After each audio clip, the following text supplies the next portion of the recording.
Hi ನಮಸ್ಕಾರ, welcome to enjoy family. Friends, ಇವತ್ತು ತೊಗರಿಬೇಳೆನ ಉಪಯೋಗಿಸ್ಕೊಂಡು ಹೋಳಿಗೆನ ಮಾಡ್ತಾಯಿದ್ದೀನಿ. ಒಬ್ಬಟ್ಟು ಅಂದರೆ ಸ್ವಲ್ಪ ದಪ್ಪ ಬರುತ್ತೆ, ಹೋಳಿಗೆ ಅಂದರೆ ತೆಳ್ಳಗೆ ಬರುತ್ತೆ. ಬಟ್ ಎರಡು ಮಾಡೋ ಮೆಥಡು ಸೇಮ್ ಇರುತ್ತೆ. ಒಬ್ಬಟ್ಟನ್ನು ಕೈಯಲ್ಲಿ ತಟ್ತೀವಿ, ಹಾಗೆಯೇ ಹೋಳಿಗೆನ ಉದ್ದುಕೊಳ್ತೀವಿ. ಇಲ್ಲಿ ನಾನು ಒಬ್ಬಟ್ಟನ್ನು ಅಥವಾ ಹೋಳಿಗೆನ ಹೇಗೆ ಮಾಡೋದು ಮತ್ತು ಹಾಗೆ ಒಬ್ಬಟ್ಟು ಸಾರನ್ನು ಹೋಳಿಗೆ ಸಾರನ್ನು ಹೇಗೆ ಮಾಡೋದು ಅಂತ ತೋರಿಸ್ತಾ ಇದ್ದೀನಿ.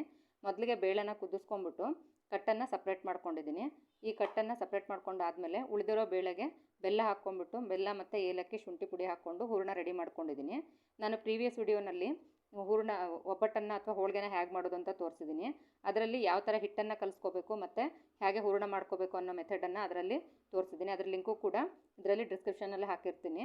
ಇಲ್ಲಿ ನಾನು ಗೋಧಿ ಹಿಟ್ಟು ಮತ್ತು ಚಿರೋಟಿ ರವೆನ ಉಪಯೋಗಿಸ್ಕೊಂಡಿರೋದು, ಮೈದಾ ಹಿಟ್ಟನ್ನು ಉಪಯೋಗಿಸ್ಕೊಂಡಿಲ್ಲ. ಸ್ವಲ್ಪ ಉಪ್ಪು, ಸ್ವಲ್ಪ ಅರಿಶಿನ ಮತ್ತು ಎಣ್ಣೆನ ಹಾಕ್ಕೊಂಬಿಟ್ಟು ಚೆನ್ನಾಗಿ ಕಲಿಸ್ಬಿಟ್ಟು ಒಂದು 5-6 ಗಂಟೆ ನೆನೆಸ್ಕೊಂಡಾದಮೇಲೆ ಇದೇ ಥರ ಮೈದಾ ಹಿಟ್ಟಿನ ಥರನೇ ಹಿಟ್ಟು ಕೂಡ ರೆಡಿ ಆಗುತ್ತೆ. ತುಂಬ ಚೆನ್ನಾಗಿ ಬರುತ್ತೆ ಹಿಟ್ಟು. ಗೋಧಿ ಹಿಟ್ಟು ಮತ್ತು ಚಿರೋಟಿ ರವೆ ಉಪಯೋಗಿಸ್ಕೊಂಡಿರೋದ್ರಿಂದ ಹೆಲ್ದಿ ಕೂಡ ಆಗಿರುತ್ತೆ.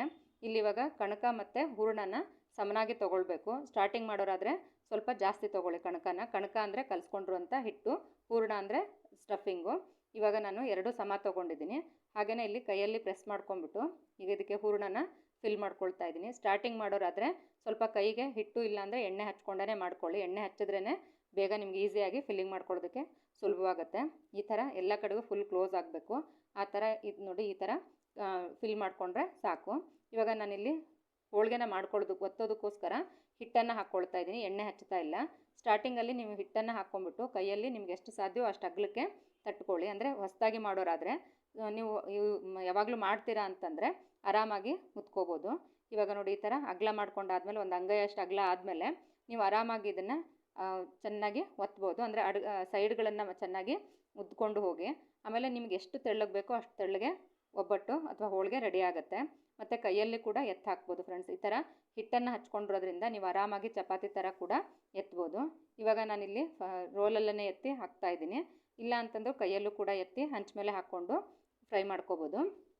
ಇವಾಗ ಹಂಚ ಮೇಲೆ ಹಾಕ್ಕೊಳ್ತಾ ಇದ್ದೀನಿ. ನಾನು ಹಂಚಿಗೆ ಸ್ಟಾರ್ಟಿಂಗಲ್ಲಿ ಎಣ್ಣೆ ಹಾಕ್ಕೊಂಡಿದ್ದೆ, ಮೇಲ್ಗಡೆಗೆ ಸ್ವಲ್ಪ ಎಣ್ಣೆ ಹಾಕ್ಕೊಳ್ತಾ ಇದ್ದೀನಿ. ನಿಮಗೆ ಜಾಸ್ತಿ ಎಣ್ಣೆ ಬೇಕು ಅಂತ ಅನಿಸಿದ್ರೆ ಹೋಳಿಗೆನ ಆದಷ್ಟು ಹೆಚ್ಚು ಎಣ್ಣೆ ಹಾಕಿ ಉಪಯೋಗಿಸ್ಕೊಳ್ತಾರೆ. ನಿಮಗೆ ಎಣ್ಣೆ ಜಾಸ್ತಿ ಬೇಕು ಅಂತಂದರೆ ಎಣ್ಣೆ ಜಾಸ್ತಿ ಹಚ್ಚಿಬಿಟ್ಟು ಹೋಳಿಗೆನ ರೆಡಿ ಮಾಡ್ಕೊಳ್ಳಿ. ಇವಾಗ ನೋಡಿ, ಚೆನ್ನಾಗಿ ಉಬ್ಕೊಳ್ತಕ್ಕೆ ರೆಡಿ ಆಯಿತು. ಹಿಟ್ಟನ್ನು ಹಚ್ಚಿ ಮಾಡೋದ್ರಿಂದ ಹೊಸದಾಗಿ ಕಲಿಯೋರಿಗೆ ತುಂಬ ಈಸಿ ಮೆಥಡ್ ಆಗುತ್ತೆ ಇದು. ಒಂದು ವೇಳೆ ನೀವು ಹಿಟ್ಟನ್ನು ಹಚ್ಚಿ ಕಲಿತಾದ್ಮೇಲೆ ನೀವು ಎಣ್ಣೆಲೂ ಕೂಡ ಆರಾಮಾಗಿ ಟ್ರೈ ಮಾಡ್ಕೋಬೋದು. ನಿಮಗೆ ಜಾಸ್ತಿ ಎಣ್ಣೆ ಬೇಕು ಅಂದರೆ 2 ಕಡೆಗೂ ಎಣ್ಣೆ ಹಾಕ್ಕೊಳ್ಳಿ. ನಾನಿಲ್ಲಿ ಸ್ವಲ್ಪ ಕಡಿಮೆ ಎಣ್ಣೆನ ಹಾಕ್ಕೊಂಡು ಒಬ್ಬಟ್ಟನ್ನು ಅಥವಾ ಹೋಳಿಗೆನ ಮಾಡ್ಕೊಳ್ತಾ ಇದ್ದೀನಿ. ನೋಡ್ಬೋದು ಎಷ್ಟು ಚೆನ್ನಾಗಿ ಉಬ್ಕೊಂಡು ಬರುತ್ತೆ ಅಂತ ಹೇಳ್ಬಿಟ್ಟು.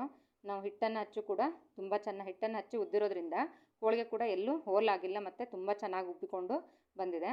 ಇವಾಗ ಹೋಳಿಗೆ ಕೂಡ ರೆಡಿಯಾಗಿದೆ. ಇದೇ ಥರ ಒಬ್ಬಟ್ಟು ಸಾರನ್ನು ಕೂಡ ಹೇಗೆ ಮಾಡೋದು ಅಂತ ಹೇಳ್ಬಿಟ್ಟು ತೋರಿಸ್ತಾ ಇದ್ದೀನಿ. ಈಗ ಒಬ್ಬಟ್ಟು ಸಾರನ್ನು ಮಾಡ್ಕೊಳ್ತಾ ಇದ್ದೀನಿ ಅಥವಾ ಹೋಳಿಗೆ ಸಾರನ್ನು. ಅದಕ್ಕೆ ಇಲ್ಲಿ ಎಣ್ಣೆ ಹಾಕ್ಕೊಂಬಿಟ್ಟು 2 ಟೀ ಸ್ಪೂನಷ್ಟು ಎಣ್ಣೆ ಹಾಕ್ಕೊಂಡಿದ್ದೀನಿ.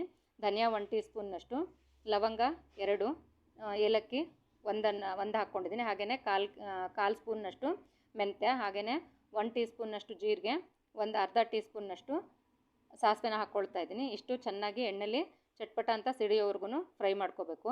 ಆಮೇಲೆ ಅದಕ್ಕೆ ಇವಾಗ ಈರುಳ್ಳಿ 1ರಿಂದ 2 ತೊಗೊಳ್ಳಿ. ನೀವು ಸಾರು ಮಾಡೋ ಕ್ವಾಂಟಿಟಿ ಮೇಲೆ ಡಿಪೆಂಡ್ ಆಗುತ್ತೆ.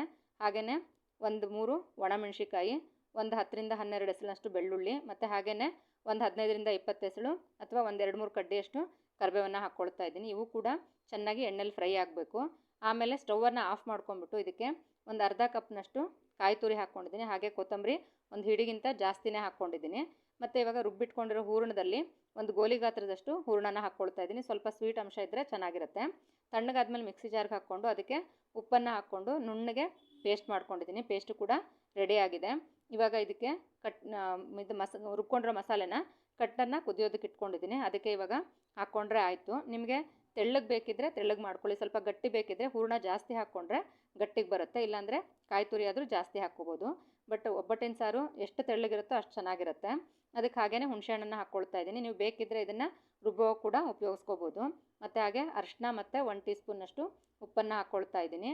ಹುಣಸೆ ಹಣ್ಣನ್ನು ನೀವು 1 ಗೋಲಿ ಗಾತ್ರದಷ್ಟು ತೊಗೊಂಡ್ರೆ ಸಾಕು. ಇಲ್ಲಾಂದರೆ ಚೆನ್ನಾಗಿ ಕಿವುಚಾದ್ಮೇಲೆ 2 ಟೀ ಸ್ಪೂನ್ನಷ್ಟು ಪಲ್ಪ್ ತಕ್ಕೊಂಡು ಹಾಕಿದ್ರೂ ನಡೆಯುತ್ತೆ. ನಿಮಗೆ ಹುಳಿ ಉಪ್ಪು ಎಷ್ಟು ಬೇಕೋ ನೋಡಿಕೊಂಡು ಹಾಕ್ಕೊಳ್ಳಿ. ಈಗ ಇದಕ್ಕೆ ಒಗ್ಗರಣೆ ಮಾಡ್ಕೊಳ್ಳೋದಕ್ಕೋಸ್ಕರ 1 ಟೇಬಲ್ ಸ್ಪೂನಷ್ಟು ಎಣ್ಣೆ ಹಾಕ್ಕೊಂಡಿದ್ದೀನಿ.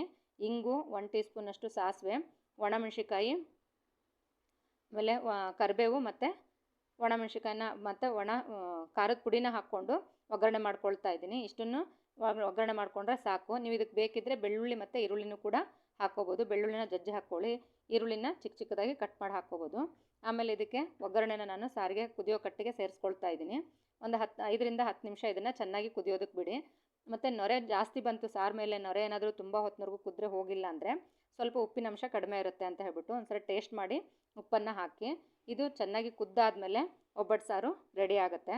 ನೋಡಿ ಇವಾಗ ಕುದಿಸಿ ಆಗಿದೆ, ಚೆನ್ನಾಗಿ ಘಮ ಅನ್ನುವಂಥ ಒಬ್ಬಟ್ಟು ಸಾರು ರೆಡಿ ಆಗಿದೆ. ಹಾಗೆ ಹಬ್ಬದ ಊಟದ ಎಲ್ಲ ವೆರೈಟಿಗಳು ರೆಡಿ ಆಗಿತ್ತು ಫ್ರೆಂಡ್ಸ್. ಅದನ್ನ ಸರ್ವ್ ಮಾಡಿ ತೋರಿಸಿದ್ದೀನಿ ನಿಮಗೆ.